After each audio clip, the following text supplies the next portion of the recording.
Shalom! Eu sou o Dr. Aldrin Marshall. E eu sou a Cristiana Toledo. Estamos no terceiro dia do Desafio até o Natal. E hoje nós vamos falar de algo que realmente assola o mundo inteiro. O medo. E quando você fala terceiro dia, olha que interessante. Nós começamos na sexta, né? E não foi no terceiro dia que a pedra do sepulcro rolou, né? Uau, isso então mesmo. hoje nós começamos a pensar em algo e a Cristiana falou assim, por que nós não falamos sobre medo? E no terceiro dia foi o dia em que todos os medos foram embora, né? Porque Jesus ressuscitou. Aleluia. Então é isso que nós queremos já começar trazendo para você, essa esperança de que a fé deve ser no Deus correto. Amém. É isso aí. O Deus que traz vida e não morte. Exatamente. Porque o que é fé? O que é medo, Cristiana, para você? Medo é você colocar a sua fé no Deus errado, né? Exatamente. É interessante assim, que muitas pessoas nos procuram, né? É lógico que a gente não consegue atender todo mundo, mas a primeira coisa que eu pergunto quando alguém pede minha ajuda, um conselho, alguma coisa, porque geralmente as pessoas procuram você porque elas querem uma solução para o seu problema. Mas o Senhor Jesus, Ele colocou dentro de nós tudo aquilo que nós precisamos. Então é dentro de nós que Ele colocou, dentro de cada um de nós. Então nós podemos passar por situações parecidas, mas nunca será o mesmo problema. E cada um vai enfrentar esse problema de uma forma diferente. Por quê? Porque nós reagimos às situações de forma diferente. Então a primeira coisa que eu falo com a pessoa quando ela vem me procurar sobre qualquer assunto, eu falo, você quer realmente? Porque você já percebeu que quando o Jesus se aproximou, ele perguntou assim, o que queres que eu te faça? Porque às vezes você vai procurando uma pessoa, vai procurando por ajuda para resolver um tipo de problema. Mas você não quer ir a fundo para ver a raiz daquela situação. Você só quer resolver aquele problema imediato. Porque ir na raiz do problema é solucionar realmente, de fato, aquela situação para te dar condições de você enfrentar qualquer outras situações nas mesmas circunstâncias que vier até você. Então, acho que quando Jesus, eu creio, que quando Jesus pergunta, ele nos faz esse questionamento, você de fato quer ser curado completamente ou você quer só resolver um problema da sua vida? E eu falo isso para as pessoas porque aí você tem autoridade na palavra de confrontar. Porque nós não gostamos de ser confrontados. Nós queremos só a solução para o nosso problema, mas nós não queremos ser confrontados. E Deus me deu um espírito muito forte de confronto. Então, às vezes, eu tenho temor quanto a isso. Porque, às vezes, você confronta e as pessoas recuam, né? Então, realmente, eu pergunto, você quer? Porque eu vou falar aquilo que está na palavra. E a palavra, ela confronta. Ela, né? Ela entra ali, como diz a palavra, né? Como uma faca, não é? Dividindo juntas as medulas. Isso. Então você precisa estar disposto a isso. Então eu quero falar para vocês que estão conosco nesse desafio. Você está realmente disposto a deixar para trás tudo aquilo que você colocou lá no primeiro dia, que são hábitos não saudáveis que você considera? Porque para você abandonar esses hábitos, você precisa tratar muitas coisas na sua vida.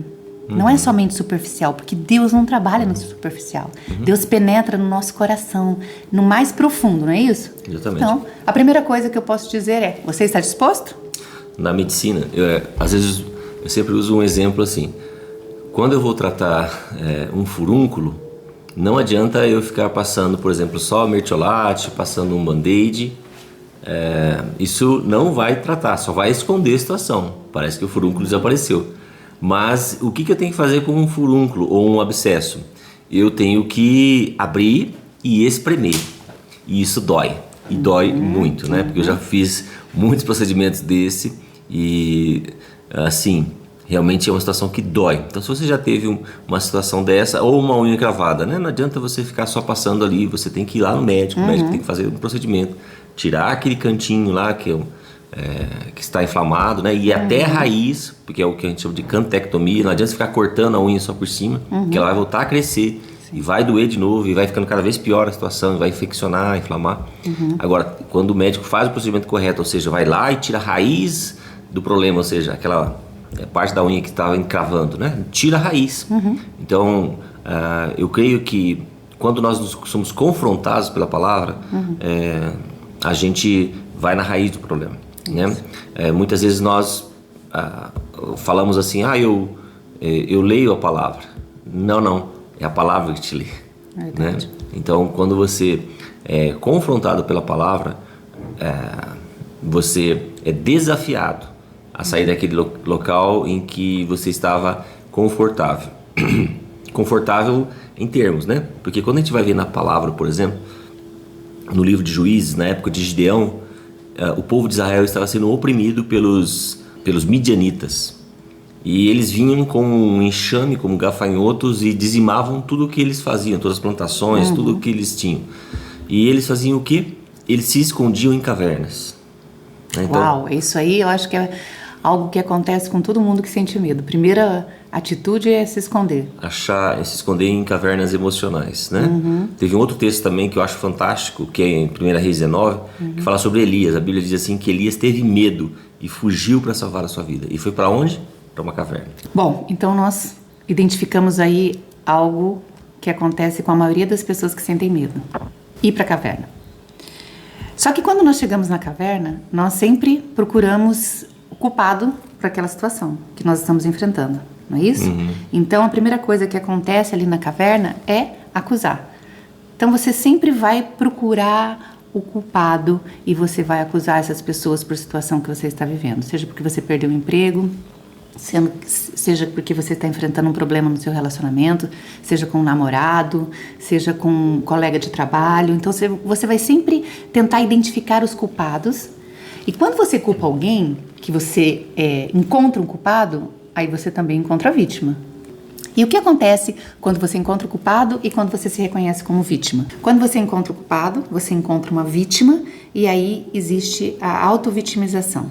É uma pessoa que fica o tempo todo esperando que os outros resolvam o problema da sua vida.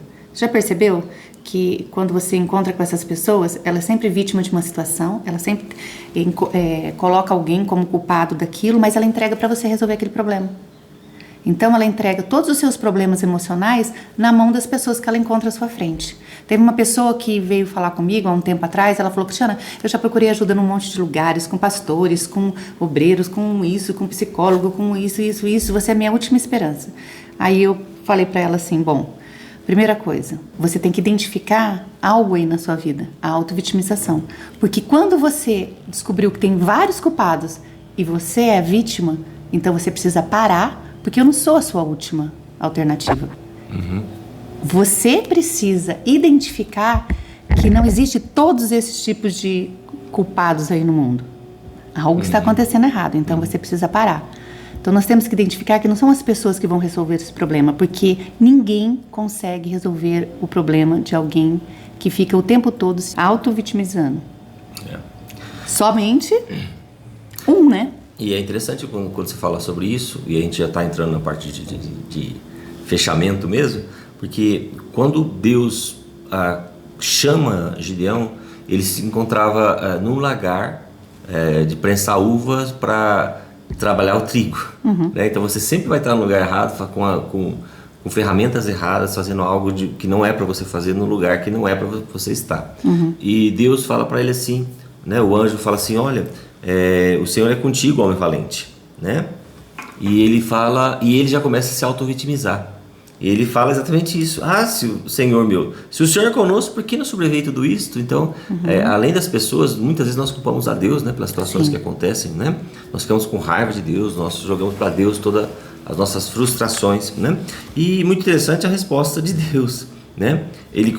Gideão começa a acusar Deus e tal, né? Cadê as maravilhas que o Senhor fez, tal. E ele fala assim: vai nessa tua força e livre Israel da mão dos midianitas. Porventura não te vi eu? Deus nunca... olha que interessante. Deus trabalha em cima sempre da sua identidade, ou seja, na restauração da sua identidade, de quem você é, daquilo que Ele colocou em você, né? Que nós sempre falamos sobre a sua instrumentalidade, aquilo que Deus te deu, aquilo que Deus te capacitou, aquilo que você é. Lembre-se sempre, sobre mim e sobre você está a mesma palavra que Jesus Cristo recebeu ao sair do Jordão. Este é o meu Filho amado, em quem eu me alegro muito.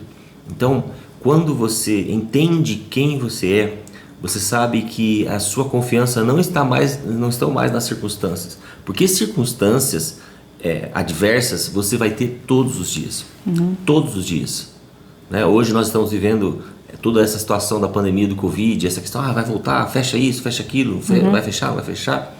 E quando nós escolhemos alimentar o medo ou viver, a nossa fé está baseada no medo. A propósito, tem aquela música, uma música secular que é do Gilberto Gil, né? Andar com fé eu vou, a fé não costuma falhar, não é assim o termo? Então, você anda com fé, em alguma coisa você anda com fé. Agora, onde está a sua fé? Se a sua fé estiver baseada no medo, nas circunstâncias, ela vai levar você para uma situação de frustração, uma situação em que a ansiedade, a situação em que você vai ficar paralisado, em que você vai ser colocado numa caverna.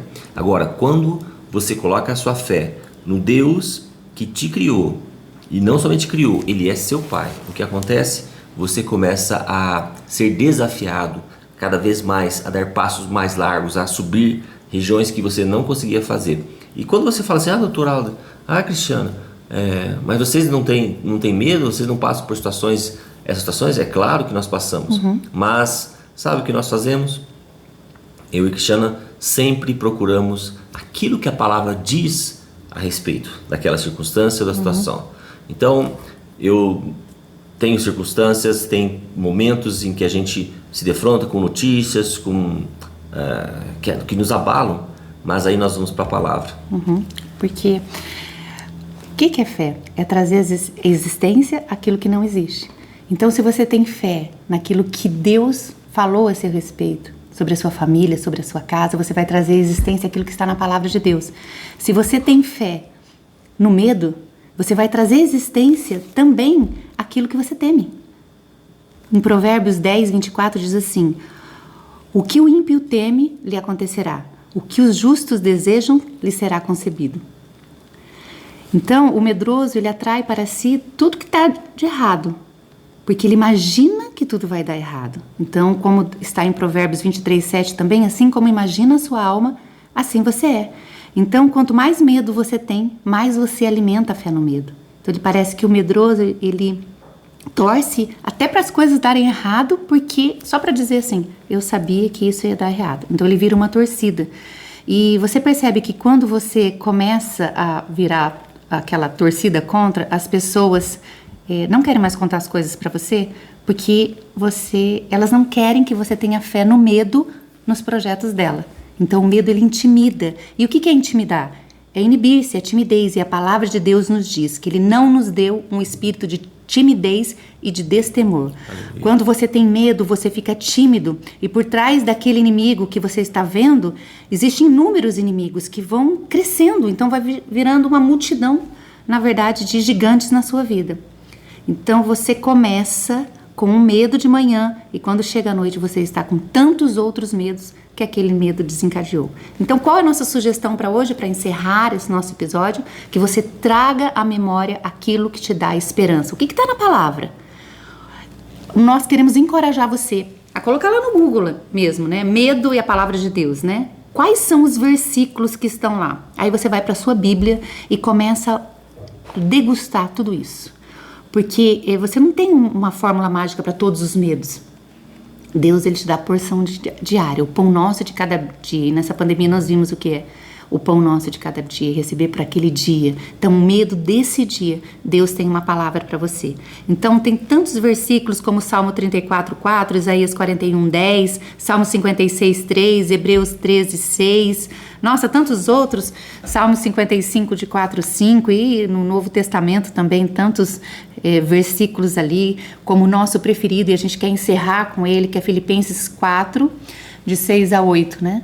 Que, na verdade, eu já falei tantas vezes ali no Stories para vocês que é uma receita diária para você, que você possa ingerir, porque não é somente aquilo que você come, que você ingere, mas aquilo que você alimenta nos seus pensamentos. Então, que você se alimente durante esses 21 dias da palavra de Deus, daquilo que a palavra de Deus diz a respeito dos seus medos, que Ele estará com você todos os dias até a consumação do século. Então, nós queremos encerrar, doutor Aldo pode encerrar aí, com o que está em Filipenses, né? Que é o nosso devocional de todos os dias, podemos dizer assim, escolher aquilo que nós vamos pensar.